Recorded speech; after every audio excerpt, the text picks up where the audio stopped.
Yeah, I really appreciate it. Okay. So, and so what does the word mascot? Who can tell me? What does this picture shows us?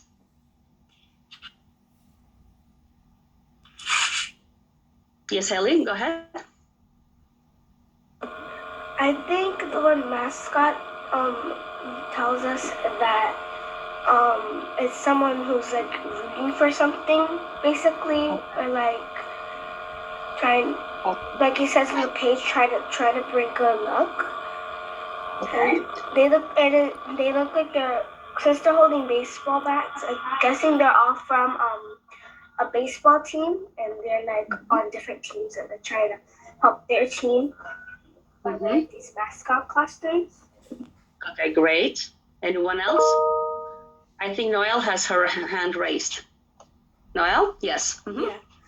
It shows like mascots. It looks like they're cheering for something. So I know that mascots, like there's somebody that like helps like cheer you up, or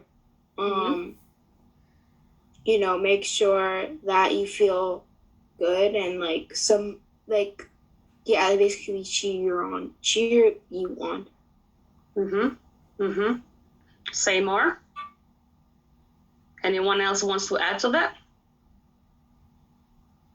All right.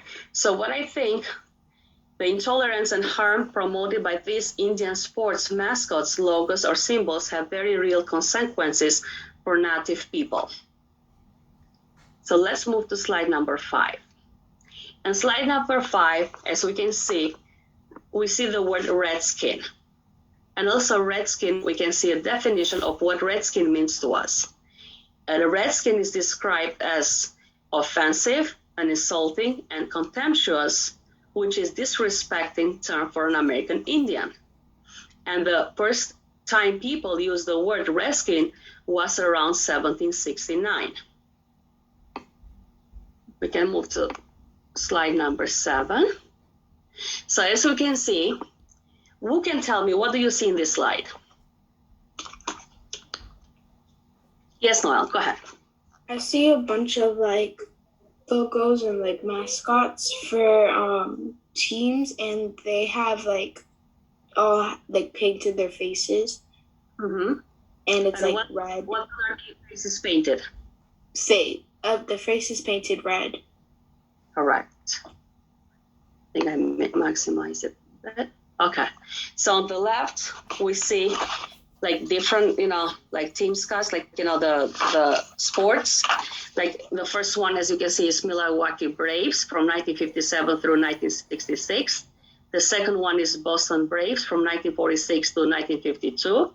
The third one is Cleveland Indians from 1951 and 1972 and 1980 through present. And the last one, which is Chicago Blackhawks from 1964 through present. Now that we see those mascot symbols, so what do you think the passage, let's take like 2 minutes, let's read this passage together, and let's analyze what this passage can tell us. When the newly formed Boston Redskins traveled to Chicago Soldier Field to play the Bears on October 1st, 1933, no one recognized them. The team's owner, George Preston Marshall, ordered team members to smear themselves with face paint before going out onto the field. His was the first pro sports team to use an American Indian identity with such intensity. The Redskins halftime band marched in tribal outfits. The coach wore feathers on the sideline, and Marshall had an Indian head logo printed across the center of their uniforms.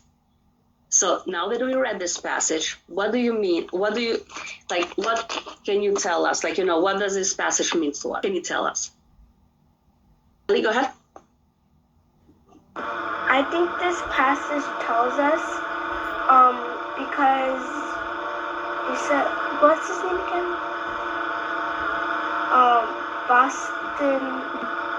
Boston Redskins, I think that's his name. Who is that? Boston Redskins? Yeah, that's his name. Sorry, it's okay. I think this passage is telling us about probably like the first person to like have the face red, I think, to be a redskin, maybe. Okay.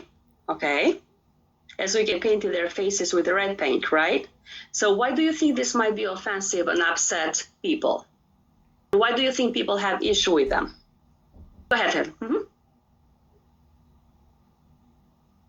Yes, Ellie. Because on the last side it said it was like insulting to them. And I get that. Okay. It's like rude to them. Okay. Say more. Noel, go ahead. Yes. It's kind of like they're mocking their the native Indians' culture, and they're like painting their faces red and dressing like them. So sometimes like they dress like that. Not all the time though. So they're basically like mocking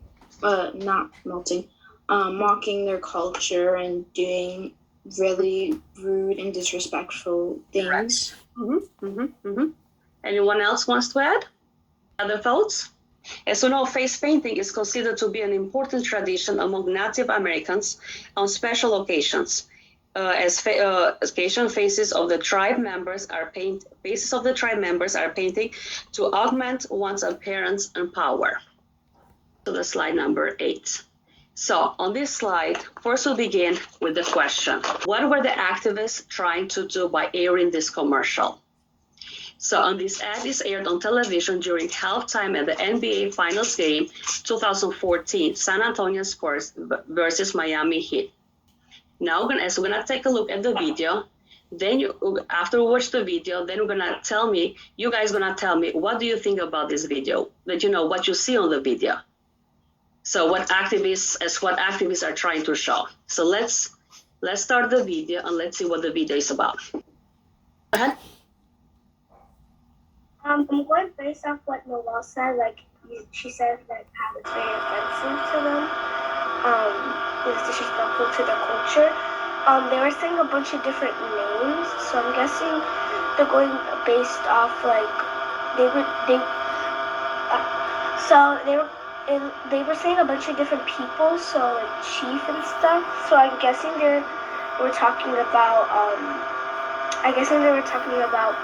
maybe people's opinions, because activists were people who had their own opinion.